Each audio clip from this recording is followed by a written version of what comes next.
Tribes நேயர்களுக்கு வணக்கம். சவுக்கு சங்கர் சென்னை உயர்நீதிமன்றத்தில் கமிஷனர் அருணுக்கு எதிராக ஒரு வழக்கு தொடுத்திருந்தாரு. அந்த வழக்கை விசாரிச்ச நீதிபதி வேல்முருகன் அவர்கள் சவுக்கு சங்கர் ஒரு பிளாக்மெயிலர் அப்படின்னு சொல்லி ஓப்பன் கோர்ட்லே அவர் மீது இன்னும் பல விமர்சனங்களை வச்சிருக்கிறாரு.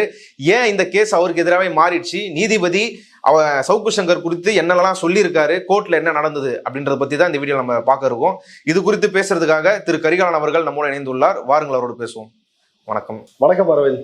சவுக்கு சங்கர் என்ன அடிப்படையில் அந்த வழக்கை தொடுத்திருக்கிறாரு, அவர் என்ன நோக்கத்துக்காக தொடுத்தாரு, இந்த வழக்கு இப்ப என்னவா மாறிட்டு இருக்குது, நீதிபதி வேல்முருகன் ஏன் சவுக்கு சங்கர் அப்படி ஒரு கடுமையான விமர்சனங்களை வச்சிருக்காரு? சவுக்கு சங்கர் எவ்வளவு பெரிய புரோக்கர், எவ்வளவு பெரிய பிளாக்மெயிலர் அப்படின்றது ஊர் உலகத்திற்கே தெரியும்.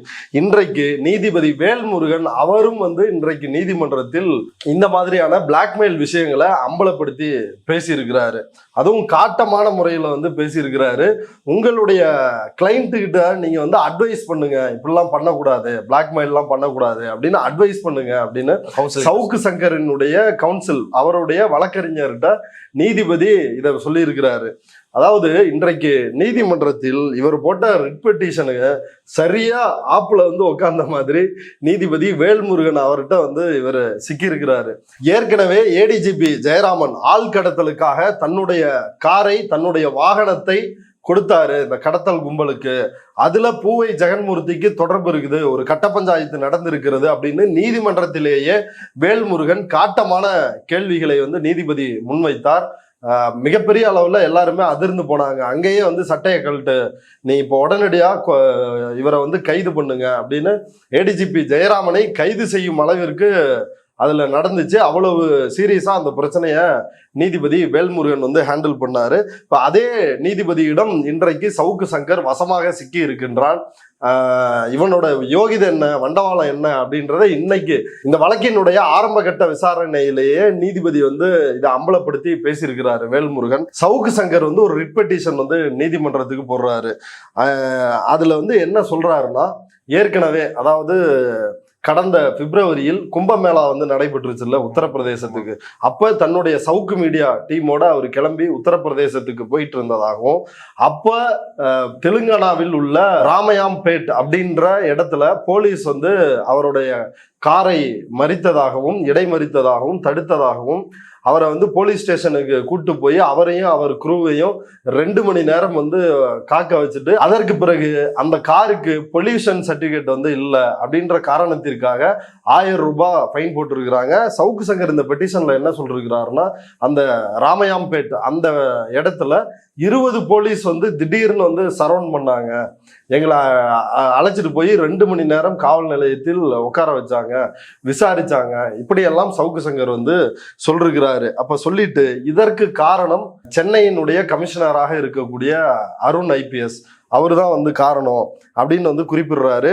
உடனடியா இந்த சம்பவம் பிப்ரவரி 8ஆம் தேதி நடைபெறுகிறது. இந்த சம்பவம் நடைபெற்ற உடனே இவர் ஹோம் செக்ரட்டரி அவங்களுக்கு இமெயில் மூலமா ஒரு கம்ப்ளைண்ட் கொடுத்திருக்கிறாரு. அதுக்கு பிறகு மே மாதம் இன்னொரு புகார் கொடுக்குறாரு. அதாவது இப்ப சமீபத்துல கூட ஒரு சீன் போட்டாருல்ல, மோட்டார் சைக்கிளை பிடிங்கி வச்சுட்டாங்க, பைக் எல்லாம் பிடிங்கி வச்சுக்கிறாங்க. அதுக்கும் அஜித் குமார் கேஸ் கனெக்ட் பண்றாங்க. ஆமா, அஜித் குமார்.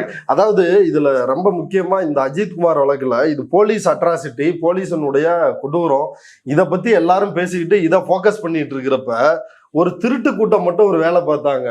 ஒன்னு சீமான், இன்னொன்னு சவுக்கு சங்கர். இந்த மாதிரி உண்மையிலேயே இவர்கள் எல்லாம் காவல்துறையை அவமதித்தோ இல்ல குற்றங்களை இழைத்தோ இவர்கள் மேல வழக்கு இருக்குது. சீமான் மேல பாலியல் வன்கொடுமை வழக்கே இருக்குது. அப்ப இப்படி இருக்கும் பொழுது இவர்கள் எல்லாம் கிளம்பி இதாண்டா வாய்ப்பு, ஒரு அடி அடிச்சுக்கலாம், எங்களையா அரெஸ்ட் பண்ண பாக்குறீங்க, எங்களையா விசாரிக்க பாக்குறீங்க அப்படின்னு சீன் போட்டுக்கிட்டாங்க.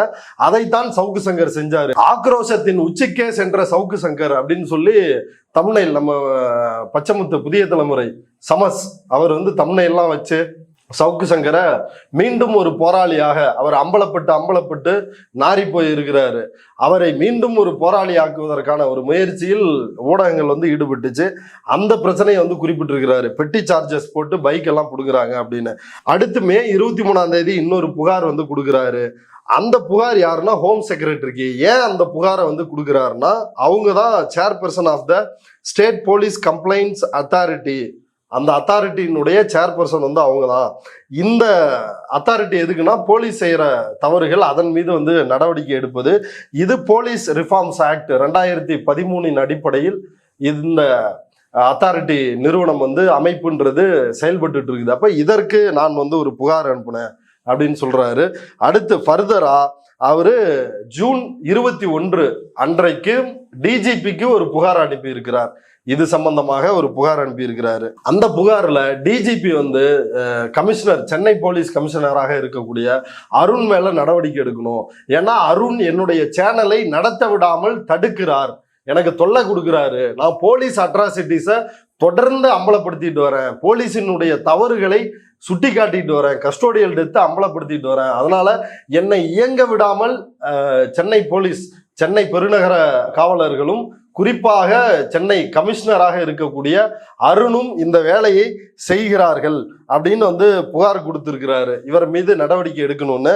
ஆக இவர்கள் யாருமே நடவடிக்கை எடுக்கல, உள்துறை செயலரும் நடவடிக்கை எடுக்கல, டிஜிபியும் எந்த நடவடிக்கையும் எடுக்கல. அப்படின்ற அடிப்படையில் சென்னை உயர்நீதிமன்றத்தில் ஒரு ரிட் பெட்டிஷன் வந்து போட்டிருக்கிறாரு.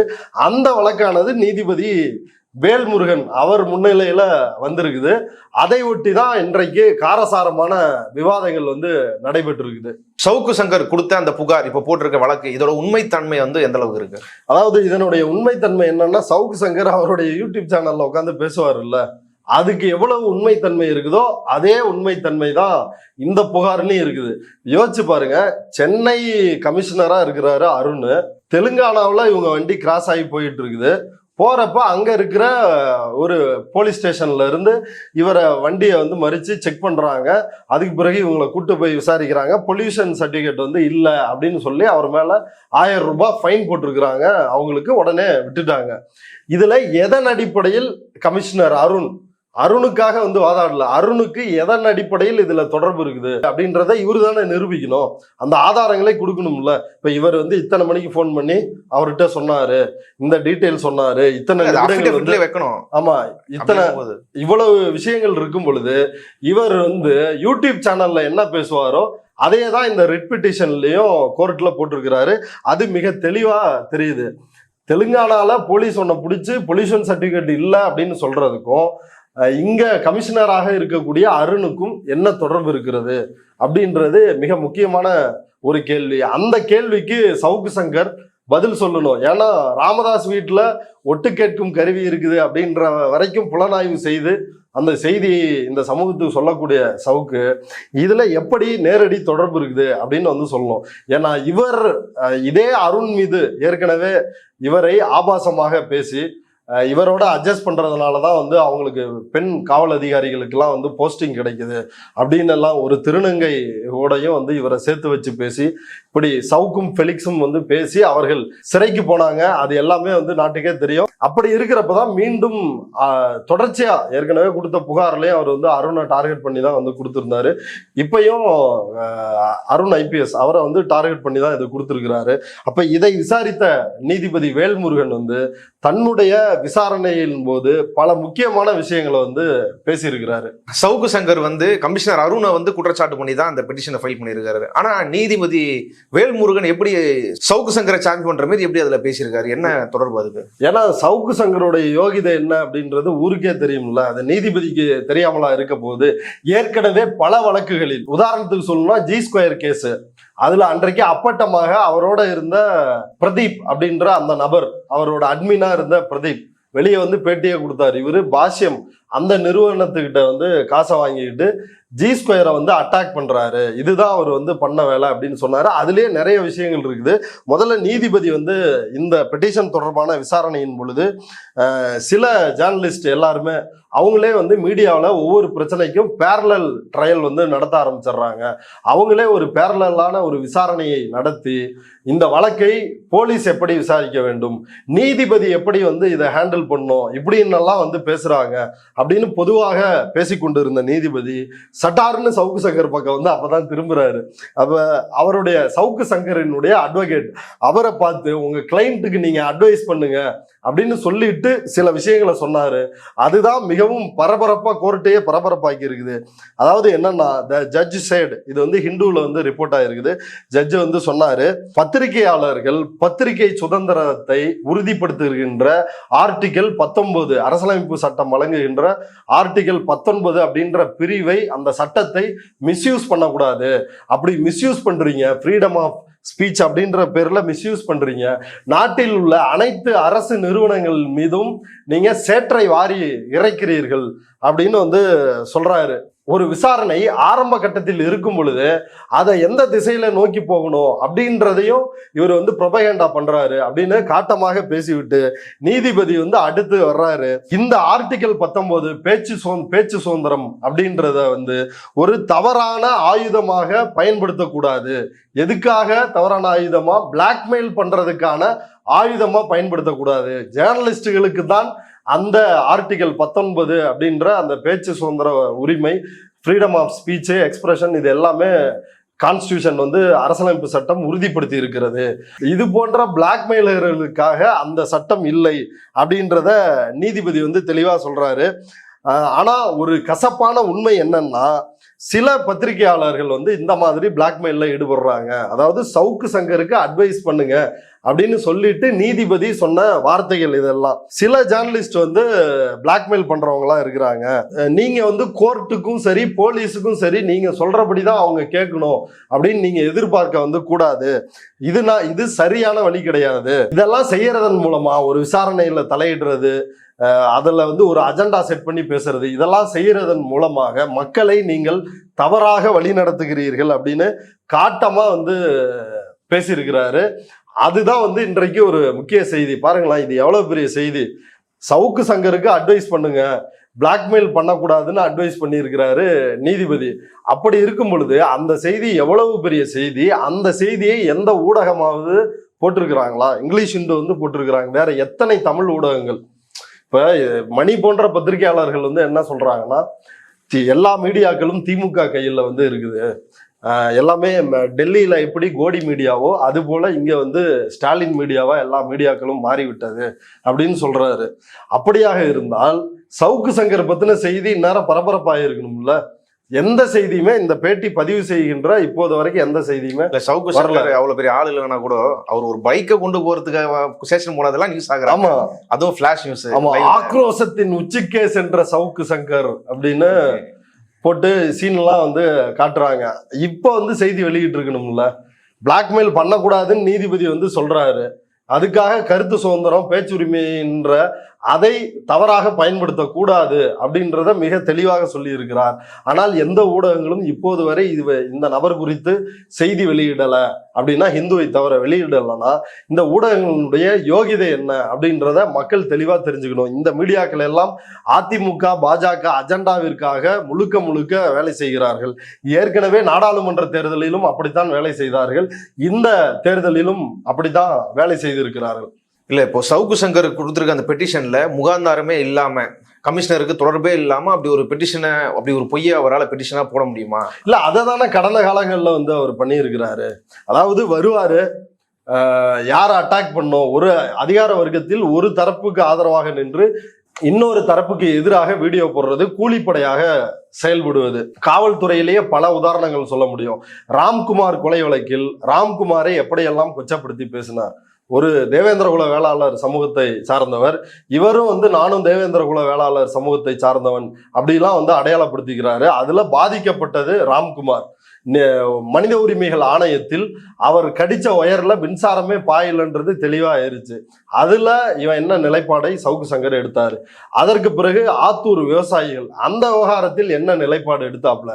ஆத்தூர் அந்த இடிக்கு வழக்கறிஞராக இருப்பவரும், விகடன் நிறுவனத்திற்கு வழக்கறிஞராக இருப்பவரும், இந்த புரோக்கருக்கு வழக்கறிஞராக இருப்பவரும் ஒரே நபர் தான். அப்ப இந்த அஜெண்டா வந்து எப்படி நடக்கும் அப்படின்றத யோசிச்சு பாருங்க. ஏன் சவுக்கு சங்கர் ஈடிக்காக வக்காலத்து வாங்குகிறார்? ஸ்டெர்லைட், ஆமா, ஸ்டெர்லைட் வழக்குல எவ்வளவு வெளிப்படையா ஒரே ரவுண்டு தான் மாதேஷ் சுட்டாங்க. அதுவும் பயிற்சி எப்போ வந்து வேன்ல பார்த்து சுட சொல்லி பயிற்சி கொடுப்பாங்க, அப்படி டம்முன்னு சுட்டு இருக்கிறாங்க.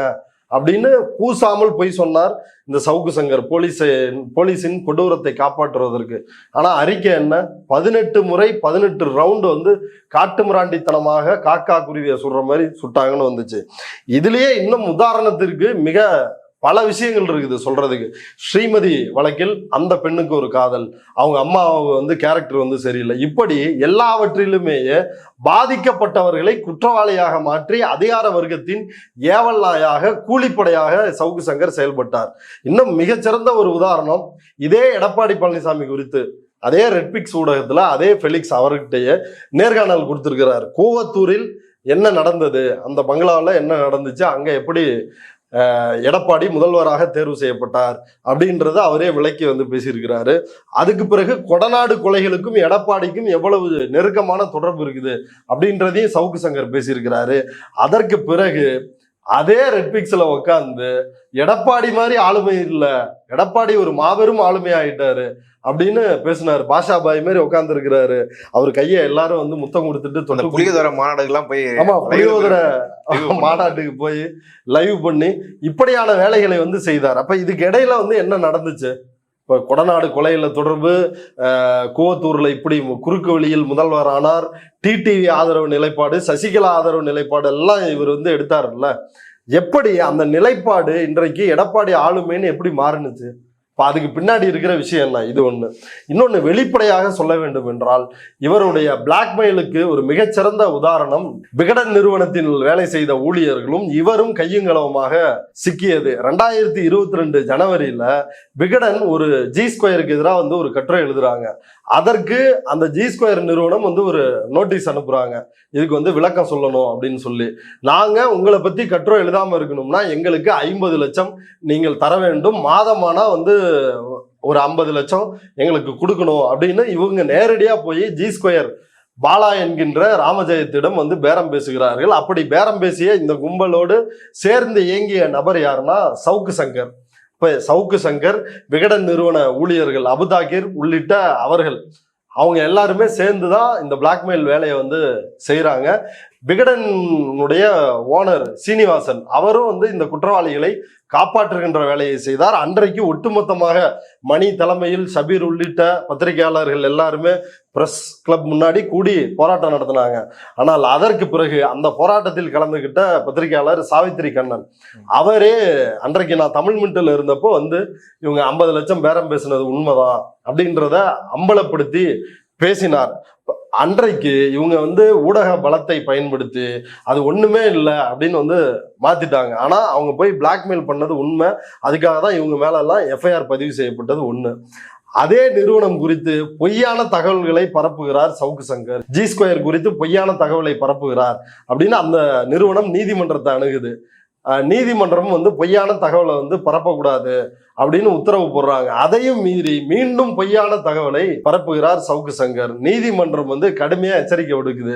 உடனடியா போய் அங்க அப்பாலஜி லெட்டர் போடுறாரு. இல்ல அந்த அபிடவிட்ல அவர் வந்து இனிமே பேச மாட்டேன் அப்படின்னு அதையும் சொன்னாரு.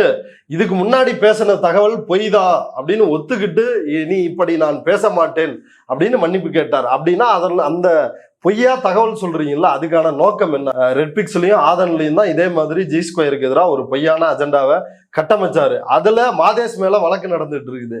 ஏன்னா அந்த ஸ்டிங் ஆபரேஷன்ல மாதேஷ் பேசியிருப்பாரு.